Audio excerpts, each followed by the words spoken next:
Before looking at how easy it is for women to get to the top, the first thing is even to look at, why is it that insurance industry is male dominated?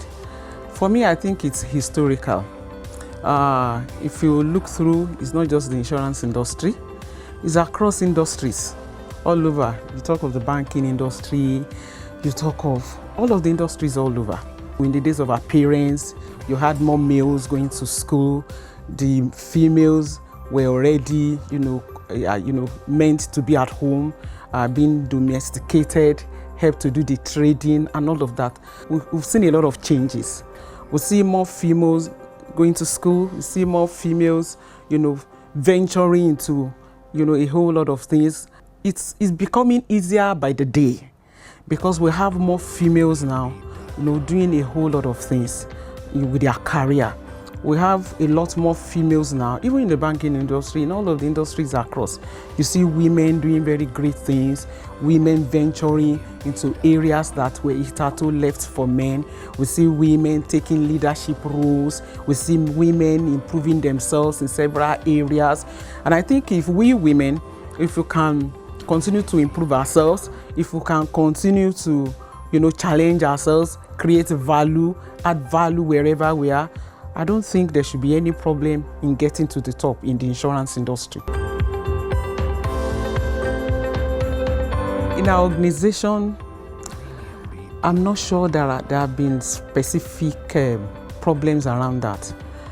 That proverb comes up because of the general challenges we see that women face when they are trying to climb the ladder, of their career, especially in a male-dominated hierarchy where you have so many males and the women are there. They are just trying to climb up the hierarchy. All of the challenges they face. That was what brought about that, that say. But I think generally, everything still comes from the culture that we have around us. The only thing is that for females, we need to do more. As a woman, there's nothing special such that you need to be treated specially because you need to get to a certain, position in life. All we need to do is a change of mindset, that balancing of family life with the career. We must be able to balance it such that you don't relegate your career totally to the background at the expense of, the family life. While you want to say the family life is very important, but then your career is also very important, and you must be able to strike that balance. I started my career in a brokerage firm before moving to insurance, where I worked formally. I was going to move to a senior management position. From my managerial position, I was going to move to the senior management position. Had done very well, over the years, and I think I had this interview then. Very interesting encounter. Okay, we intend to move you to this level. Looking at what you've been able to contribute and all of this, seeing your performance. But would want to know, are you still out to have kids? You understand? It was a very senior level, and they wanted to be sure of my readiness, to cope. And those quick questions came in a very informal way, and I got the message. I think it's all about mindset, resilience. You telling yourself, look, nothing is going to be a barrier.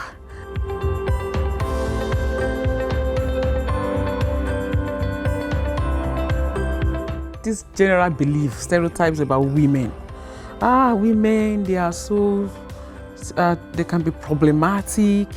They can give you so much issues. Like you said, they are Margaret Thatcher and all of that. At times we see things in deeper ways. At times we smell trouble from afar. We can smell when there are issues.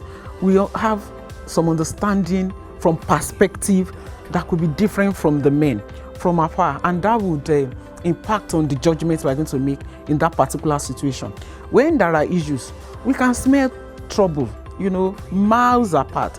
So certain decisions that somebody would expect you to take, you don't want to take as a woman because you see beyond what probably an average colleague of yours is seeing.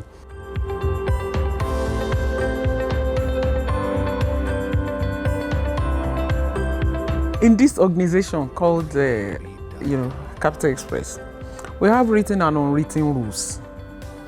Mostly, of course, you have ethics of behavior that speaks to, the issues of sexual harassment.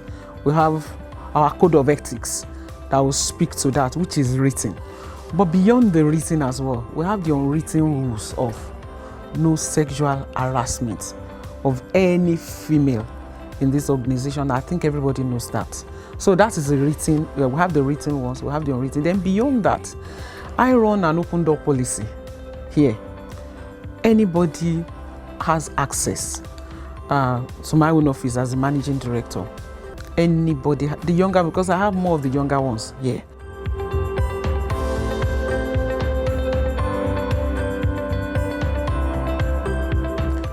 We generally, for my own organization, we have mentorship programs here, even though the mentorship is both for male and female.